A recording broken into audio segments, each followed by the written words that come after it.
How did you guys meet? We met 15 years ago or so. I don't even know how many years ago, but about that time, 15 years ago at the Comedy Store. Bobby saw me performing. Well, the first night, I'll just tell you, I was in the original room at the Comedy Store, and I was sitting next to Leah. 2 seats. We weren't sitting next to each other, like 2 seats between us. Yeah. And no, I love. Anyway. 6 feet. And I go. They go. Andrew Santino, and I turn to Chris. I go, who the fuck is this redheaded freak?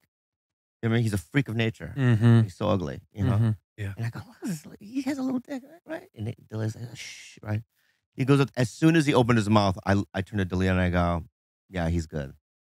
Like, you could just tell how talented he was. And then, we became friends. And then years ago, my career wasn't going well. So I had this internet show called Talking. Yeah. Which is just, I did it at Maker, and I had him as a guest. And as soon as we did it, we were just. You thought to yourself, jackpot.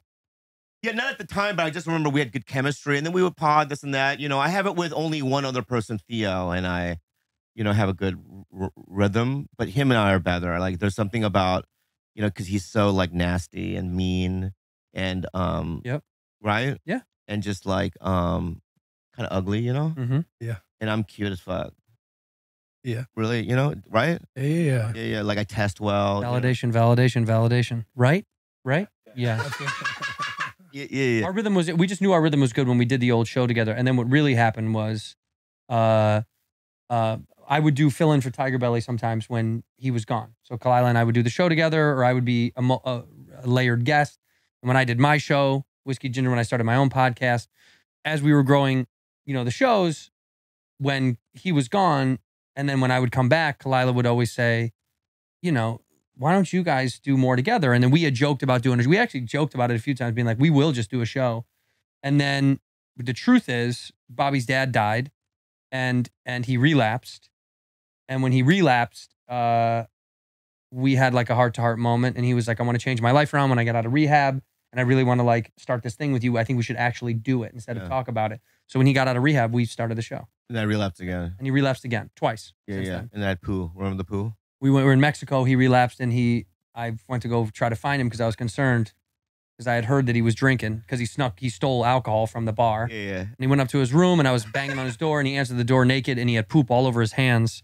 I go, what's going on? And he's like, come in. And I came in there. I had a vomit beard. And there was throw up like The Exorcist. It was like all over the walls. There was poop on his hands and puke on there. And I said, you look good. And so I said, we got to go get you some more help. And then help again. Then we left again, and we got him rehab again. And now he's good. He's been sober for how long? What was the Over a year. Over a year and some change. Yeah. No clap for that or anything. Nobody. Yeah, we were waiting. I was you waiting. guys, you white pieces of shits. Why?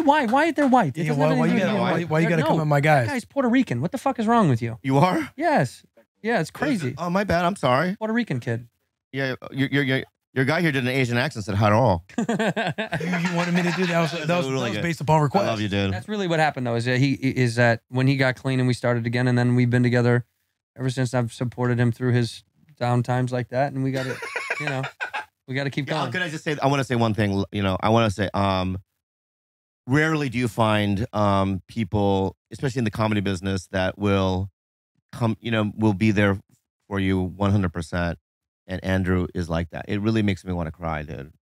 Like, it's so. I've had a tough month, and him and the New York comedy scene, LA comedy scene, they just all were like calling and seeing how I was, and it's just like, it made me so grateful about where I'm at and who's in my life, Yeah, and what's awesome too is you can actually feel that, like when you guys are doing your show. Yeah. Yeah, Like legit.